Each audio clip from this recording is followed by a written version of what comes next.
Dans le petit village de Koudougou, au cœur du Burkina Faso, se dressait un baobab centenaire dont les racines plongeaient si profondément dans la terre rouge qu'on disait qu'elle touchait le cœur de l'Afrique elle-même.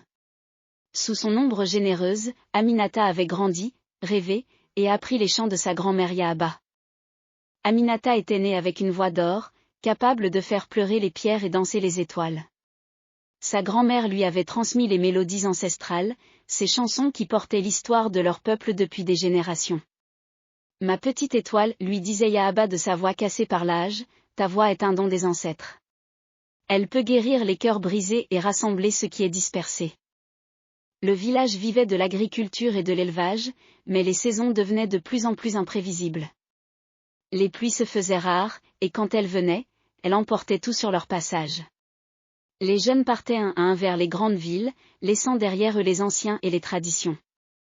Kwame, le fils du chef du village, était revenu de Ouagadougou avec des idées nouvelles et un cœur troublé. Il avait vu la modernité, les lumières de la ville, mais aussi la pauvreté urbaine et la perte des racines. En entendant chanter Aminata sous le baobab, il avait retrouvé quelque chose qu'il croyait avoir perdu à jamais, la beauté pure de son héritage. Aminata, lui dit-il un soir alors que le soleil mourant teintait le ciel de rouge et d'or, ta voix pourrait conquérir le monde entier. Viens avec moi en ville, nous pourrions enregistrer tes chansons, les faire connaître au-delà des frontières.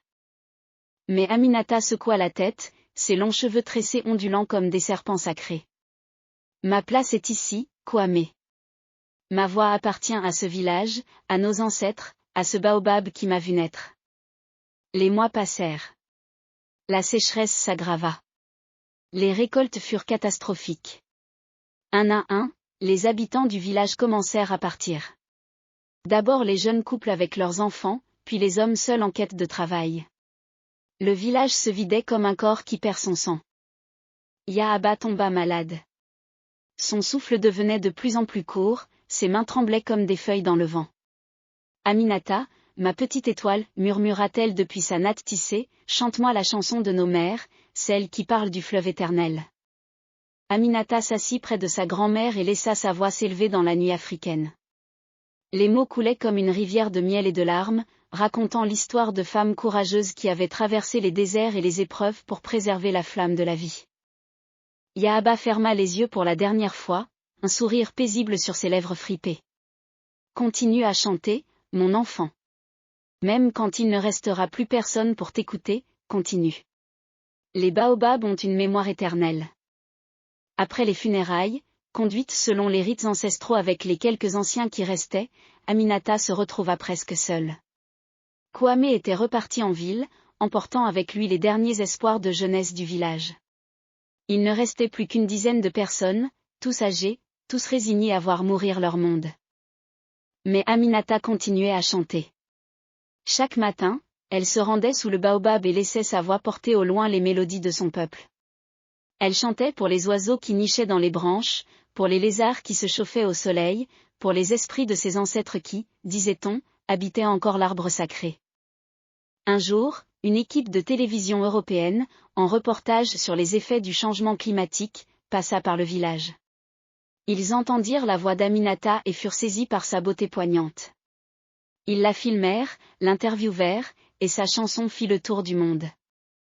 Des organisateurs de concerts l'appelèrent. Des maisons de disques lui proposèrent des contrats. Le monde entier voulait entendre la voix du baobab, comme on l'avait surnommé. Mais chaque fois qu'on lui proposait de partir, Aminata regardait l'arbre centenaire et secouait la tête. « Je ne peux pas abandonner le baobab, expliquait-elle au journaliste perplexe. Il est le gardien de notre mémoire. Si je pars, qui se souviendra des chansons de ma grand-mère ? Qui parlera aux ancêtres ? » Les années passèrent. Le village continua à se vider. Un jour, Aminata se réveilla et réalisa qu'elle était la dernière. Tous les autres étaient partis ou avaient rejoint le royaume des ancêtres. Seule demeurait elle et le baobab, témoin silencieux d'une époque révolue. Ce matin-là, Aminata s'assit sous l'arbre comme elle l'avait fait des milliers de fois. Mais au lieu de chanter, elle pleura. Ses larmes coulaient sur ses joues comme des perles précieuses, tombant sur la terre assoiffée.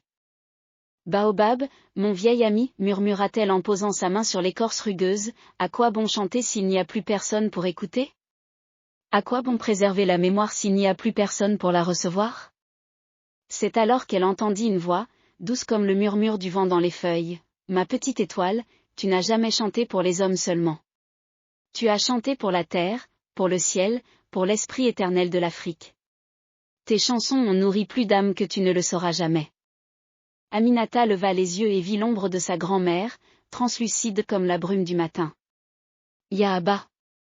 Les baobabs ne meurent jamais vraiment, mon enfant. Ils deviennent partie de la terre, puis de nouveaux arbres poussent. Tes chansons sont comme les graines du baobab. Elles voyagent loin, portées par le vent, et donnent naissance à de nouvelles mélodies dans des cœurs que tu n'as jamais vus. Aminata sourit à travers ses larmes. Elle comprit alors que sa mission n'avait jamais été de retenir le passé, mais de le transformer en semence pour l'avenir. Elle prit sa décision. Le lendemain, elle fit ses bagages. Mais avant de partir, elle enregistra une dernière chanson sous le baobab, utilisant le vieil équipement que les journalistes avaient laissé. Dans cette chanson, elle mêlait toutes les mélodies que Yaaba lui avait apprises, créant une symphonie qui racontait l'histoire complète de son village, de sa culture, de son amour pour cette terre rouge. Elle enterra l'enregistrement au pied du baobab, dans une boîte étanche, avec une note écrite en français, en moré et en arabe, pour celui qui trouvera ceci, voici l'âme de Koudougou. Faites-la renaître. Puis Aminata partit, emportant sa voix vers le monde.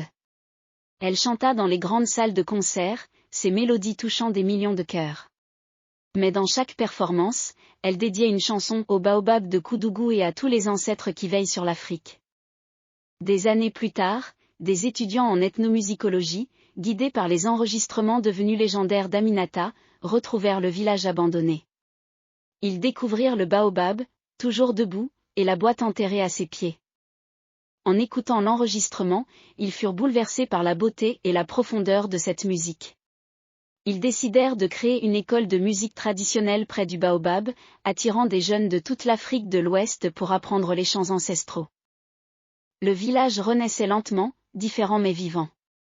Et parfois, quand le vent soufflait doucement dans les branches du baobab centenaire, les étudiants juraient entendre deux voix qui chantaient ensemble, celle d'Aminata et celle de sa grand-mère Yaaba, unies pour l'éternité dans la mémoire de l'arbre sacré.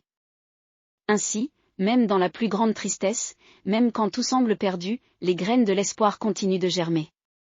Car en Afrique, on dit que les baobabs pleurent parfois, mais leurs larmes nourrissent toujours la terre pour que de nouveaux rêves puissent pousser.